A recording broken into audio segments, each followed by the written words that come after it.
betting everything on naval supremacy while ignoring the land. Britain built the most powerful navy in human history, and then made the mistake of believing that was enough.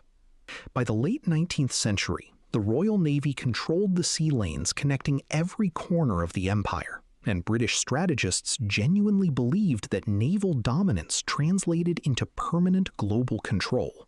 It seemed completely logical at the time. The empire was built on trade, and trade moved by sea. Protect the sea, protect the empire. The problem was that the 20th century would be decided on land, in trenches, in jungles, and on contested beaches, not on open water. When Japan swept through Southeast Asia in 1941 and 1942, the Royal Navy could not stop a single soldier from marching into Singapore, Malaya, or Burma. The fall of Singapore in February 1942 was not just a military defeat, it was the moment the entire Asian empire looked at Britain and stopped being afraid. Winston Churchill called it the worst disaster in British military history.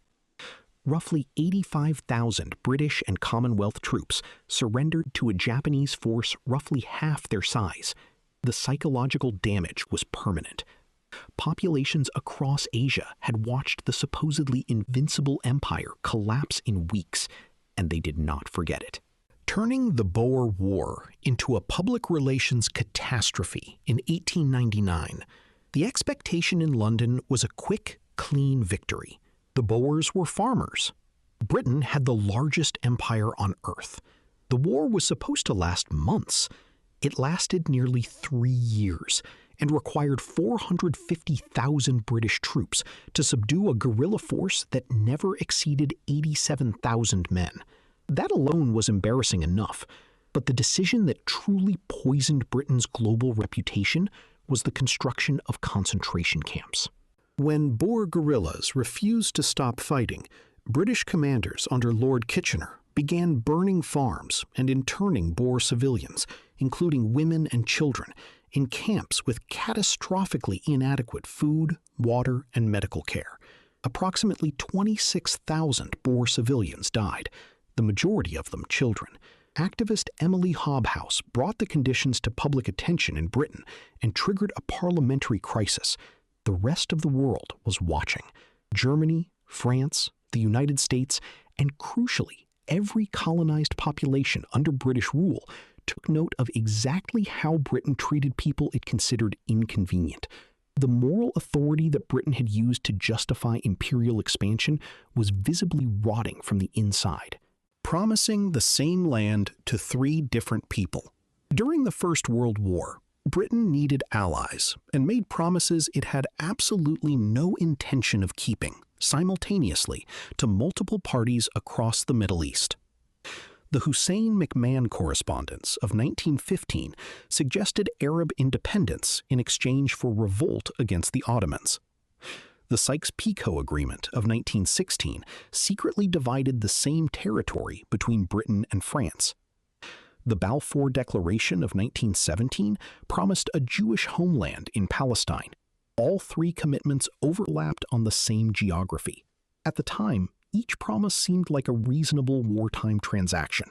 Britain needed the Arab Revolt, needed French cooperation, and needed American Jewish support for the war effort.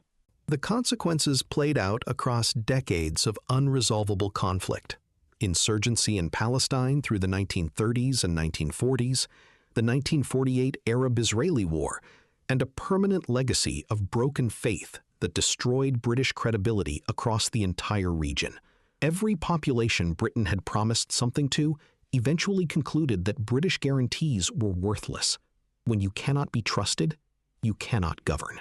Letting the Amritsar massacre stand without consequences.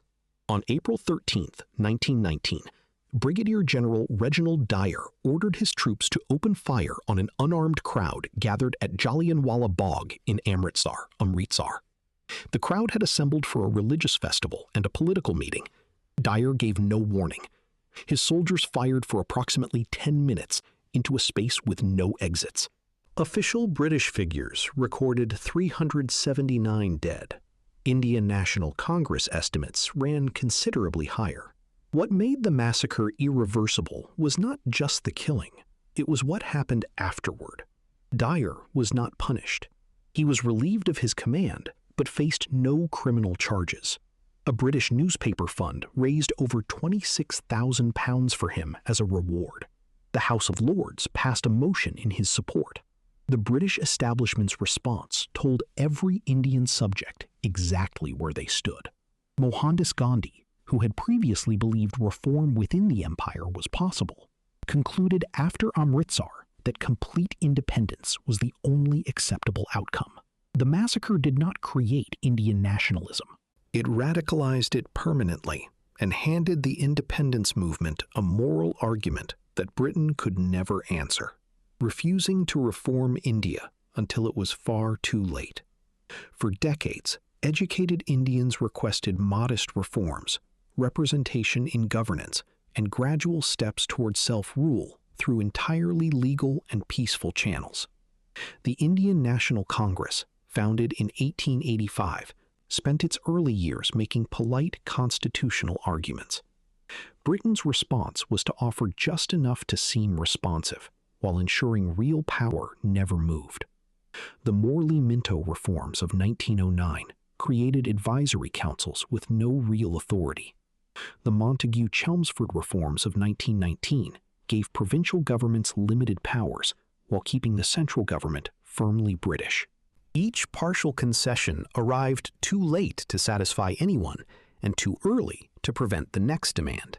The logic in London was that gradual reform would maintain loyalty while preventing revolution.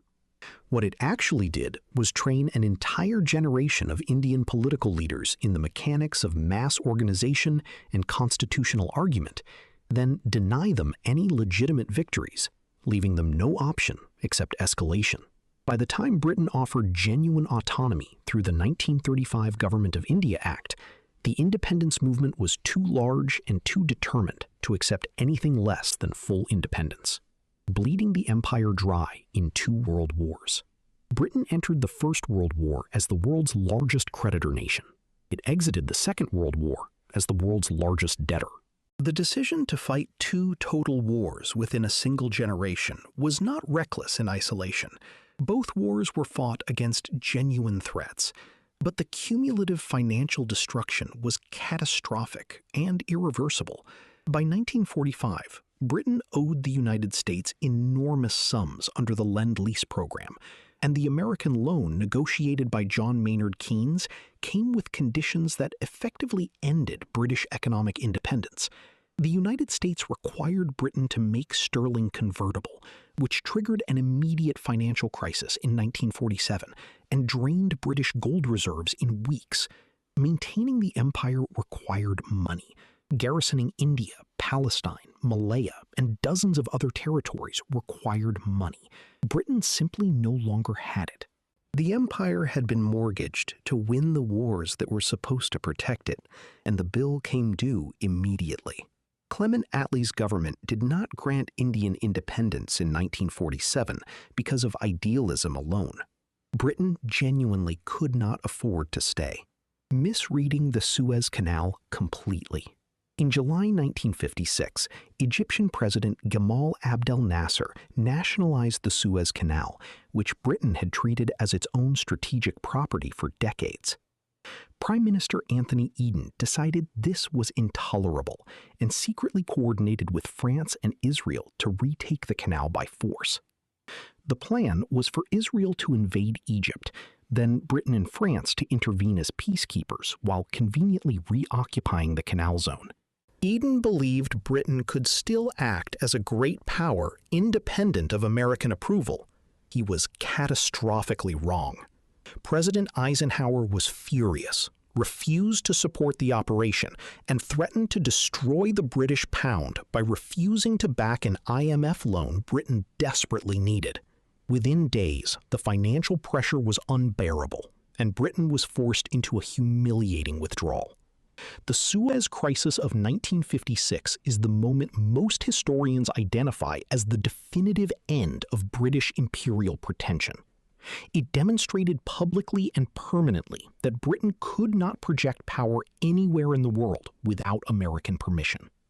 Every remaining colony watched it happen. Granting independence without preparing anyone for what came next. When Britain finally accepted that decolonization was inevitable, it largely executed it in a rush that left newly independent nations without functioning institutions, trained civil services, or stable borders. The partition of India in 1947 was drawn hastily by Cyril Radcliffe, a lawyer who had never visited India, in roughly 5 weeks. The resulting border divided communities, water systems, and railways with no logic except speed. Between 200,000 and 2 million people died in the violence that followed. In Africa, through the late 1950s and 1960s, borders drawn at the Berlin Conference of 1884 were handed over as finished national boundaries, cutting through ethnic groups, separating communities, and lumping historical enemies into single states with no consideration for what came after. Britain's exit strategy was essentially to leave quickly and let someone else manage the consequences. The consequences were civil wars, famines, and authoritarian governments across multiple continents. The empire had spent a century insisting colonized peoples were not ready for self-governance, then departed before creating the conditions that would have made self-governance viable, ensuring that its own prophecy came true.